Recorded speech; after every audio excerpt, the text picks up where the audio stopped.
Hi. A few people have been asking about taking out the shower cartridges and the tap cartridges. Just thought I'd do a quick video to show you how relatively straightforward it is. So first of all, you need a couple of tools. First one for the sink tap. This is the standard Rapido that I've got. You just need small screwdriver and a 2mm hex key, an Allen key. So first thing we do is, if you look underneath, there's a small little cover in here. I'll just zoom in a little bit. There's a small little cover. All we do first of all is just prise that off. This is where the little screwdriver comes in. It's a little bit fiddly to get in there. Just try not to scratch your tap. That sort of tends to drop out quite quickly. Bearing in mind the tap is right over the sink, best thing to do is put the cover over the sink or make sure the plug's in, because if those little bits and the next bit that we're going to pull out is even smaller, just keep those two to one side, perhaps in a little bowl or something. So we've got our cap off. Inside here there's a little small Allen key, and this is where our 2mm Allen key comes in. Put it in. It takes a bit of fiddling around and should, yeah, okay, it just comes out fairly nice and easily. And get it out.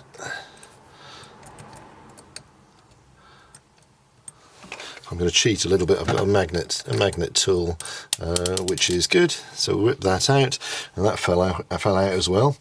You don't want that to happen. Once that key's out, the top just lifts off. Put that to one side.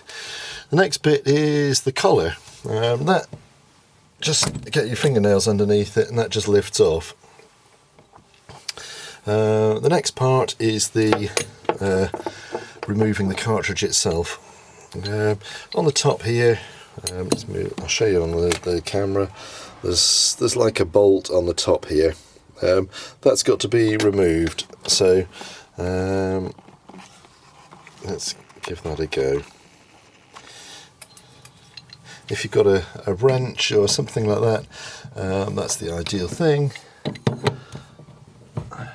Get into it. There we go. Once it's freed off, just unscrews, a few turns, and then you'll be able to lift that out. So that comes out. We'll put that to one side. Now the next bit, that's the shower cartridge now inside the tap. As you see, it's sort of fairly nice and straightforward. What we've got to do now is lift that out, and that just lift out. Might take a little bit of wiggling. Whoop, there we go. So it's come out. Now ours was leaking a little bit, and the reason it was leaking was this. As you can see, there's two little O-rings in here. These ones, you can prise them out with a small screwdriver, just gently, so that you don't damage the rubber. And I put a bit of silicone grease, not WD-40, a bit of silicone grease on there, some plumber's grease, and also there's an O-ring around the outside of this cartridge as well. You can buy the cartridges apparently in Screwfix. I haven't. This one's got a mark on it. It says K40B. There's no other marking on it to say what it is. Oh, sorry, it's a Kerox, K-E-R-O-X. You possibly can't see that on the top there. Now, putting it back together is just as straightforward.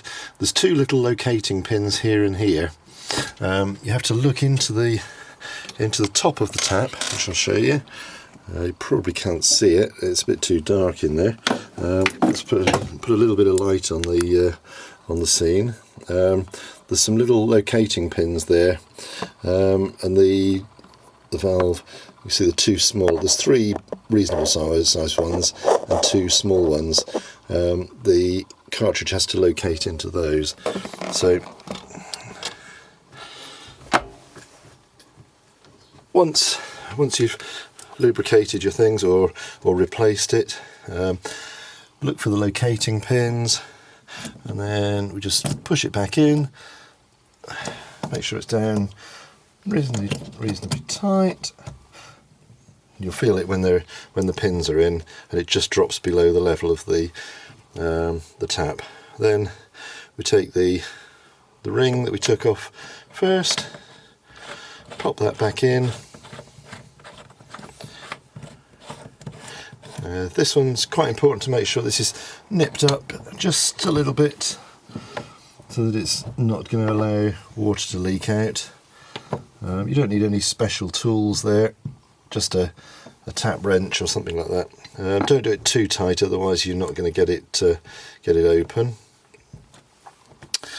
Then we put our valve cap back on again. There is a particular way of doing that cap, so just make sure you put it on right. It's not a problem if you get it wrong, you can just take it off and do it again. So now we've got the nice movement. If you put it the wrong way around, it will go around the other way, but you won't be able to turn it whatsoever. Reverse of that, you pop that back on. It's got to go all the way in. Get our little grub screw. I'm putting the little screw on the top, and this is the fiddly bit. Just putting it back into the valve stem. Give it a few turns. It's only got to be finger tight. It's not going to go anywhere. There we are, and we'll pop the little cap back on. There's a little red and blue thing on there. If you look at that, that's the right way. And then all back and working. That was pretty straightforward, and the tap's back into working order again. I was concerned that the cartridge was broken. It wasn't at all. Just lubricated the O-rings, and it's fine now. What was happening was water was coming out of the top of the valve there, and that's because the O-rings were displaced. Might have been because of a little bit of water in there over the winter and froze up and pushed the O-rings out of place. But it's all back and working fine now, so hope that helps. Bye.